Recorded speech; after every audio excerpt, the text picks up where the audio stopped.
Senhor Presidente do Supremo Tribunal Federal, José Antônio Dias Toffoli, Ministro de Estado da Justiça e Segurança Pública, Dr. Sérgio Moro, Ministro Torquato Jardim, Comandante do Exército, General de Exército, Eduardo Dias da Costa Vilas Boas, Chefe do Estado-Maior Conjunto das Forças Armadas, Almirante de Esquadra, Ademir Sobrinho, Comandante do Exército indicado, General de Exército Edson Leal Pujol, Brigadeiro Aguiar, aqui representando a nossa Força Aérea Brasileira, Diretor-Geral da Polícia Federal, Dr. Rogério Galouro, Diretor-Geral da Polícia Rodoviária Federal, Renato Dias, Diretor-Geral do Departamento Penitenciário Nacional, Tássio Musi, Senhor Secretário Nacional de Segurança Pública, Major Brigadeiro do Ar João Tadeu Fiorentini, senhores representantes, oficiais, generais e demais representantes da Marinha, do Exército e da Aeronáutica aqui presente, senhor Ministro do STJ, Herman Benjamin, Secretário de Segurança Pública dos Estados, senhor Presidente da OAB, Cláudio Lamáquia, senhores comandantes das Polícias Militares e Corpo de Bombeiros, membro do Conselho Nacional de Segurança Pública e Defesa Social, integrantes da Polícia Federal, Polícia Rodoviária Federal, Departamento Penitenciário Nacional e Força Nacional, autoridades federais e estaduais aqui presentes, senhoras e senhores, imprensa convidada. O ato da transmissão do cargo não é algo legalmente ou institucionalmente, digamos assim, formalizado. Mas é, sem sombra de dúvida, algo que se pode dar como um penhor da República, de que nós, os homens, as mulheres, somos transitórios, mas que a República é permanente, ela é contínua e é integral. Esse ato simboliza isso, o que somos enquanto transitórios e aquilo que é permanente, que é a República e, evidentemente, a partir daquilo que a Constituição determina. Nós tivemos aproximadamente 10 meses de existência. No dia 28 de fevereiro de 2018, o senhor Presidente da República, Michel Temer, através de medida provisória, criou o então Ministério Extraordinário da Segurança. Como eu comentava ainda há pouco com o ministro Moro, não lhe transmitirei o cargo ou o fato de ser extraordinário. Mas, sem sombra de dúvida, em troca de perder este apodo, o senhor passa a ter um ministério regular, aprovado por lei, e também a sua própria estrutura. Naquele momento, o Brasil, como em grande medida ainda hoje, infelizmente, vivia uma situação muito difícil, crítica até, em termos de segurança pública. Afinal, o Brasil tem aproximadamente 2,8% de toda a população mundial e 11% dos homicídios. Nós somos recordistas mundiais absolutos em termos de homicídios, 63 mil, segundo o Fórum Brasileiro de Segurança Pública, referente ao ano de 2016. Pois bem, apesar disso, as nossas 7 constituições jamais atribuíram ao poder central a qualidade ou a competência de lidar com a segurança pública. Todos, absolutamente, os setores sociais da Constituição de 88 foram elevados ao mais alto nível, ao nível de ministérios. E em todos eles, sem nenhuma exceção, a União foi líder dos caminhos percorridos e das estruturas dos dispositivos que foram criados. Mas nunca, jamais, desde a Constituição de 1824 até a última de 2018, tivemos o poder central, a União, dando um rumo à segurança pública. Isso, sem sombra de dúvida, nos gerou o que eu costumo chamar de federalismo acéfalo, onde os estados cuidavam, cada um de per si, da segurança pública, e os municípios sequer participavam desse esforço, segundo a Constituição de 1988, no seu artigo 144, aliás, o único a cuidar da segurança pública. Pois bem, a partir daí e a partir desse diagnóstico foi que nós procuramos conduzir a nossa atuação nesse período. Criar condições para que nós passássemos de um federalismo acéfalo para um federalismo compartilhado. E isso tem um nome, o nome do SUSP, Sistema Único de Segurança Pública, aprovado pelo Congresso Nacional ainda este ano. Esse Sistema Único significa dizer que, agora, doravante, por lei, União, Estados e municípios deverão convergir esforços para combater o crime organizado e reduzir a violência. Significa também dizer que todos, sem exceção, seja Polícia Civil, Polícia Militar, Polícia Rodoviária Federal, Polícia Federal, guardas municipais, Judiciário, Ministério Público, ABIN, Forças Armadas, todos estarão juntos, por lei e institucionalmente, para fazer esse combate. Isso significa dizer que nós superamos, portanto, aquela situação anterior e, sem sombra de dúvida, ministro Moro, esse é um legado que o senhor contará e que será, sem sombra de dúvida, substancial para o seu trabalho. Prosseguindo, nós enfrentamos, então, o que seria o desafio de criar uma política nacional de segurança pública. E hoje nós temos essa política nacional de segurança pública que foi organizada, que foi conformada e estruturada, também um Conselho Nacional de Segurança Pública, que é lei e que, portanto, dota o país de um rumo no que diz respeito à melhoria do sossego, da tranquilidade, do respeito à vida e o patrimônio de brasileiros e brasileiras. Pois bem, demos também um outro passo nesse período, que foi exatamente o de prover recursos para a segurança pública.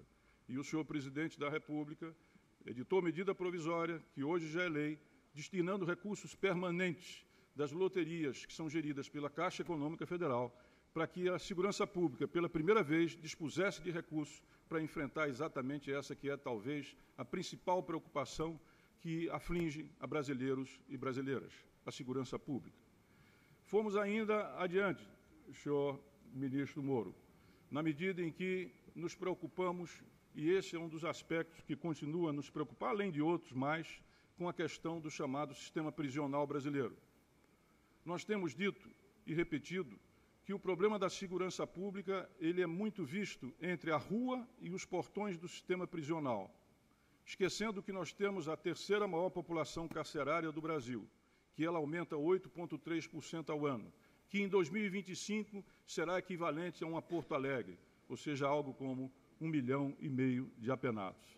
E, infelizmente, os 1.400 estabelecimentos prisionais do Brasil, estabelecimentos estatais que são, eles hoje se encontram sob o domínio de aproximadamente 70 facções.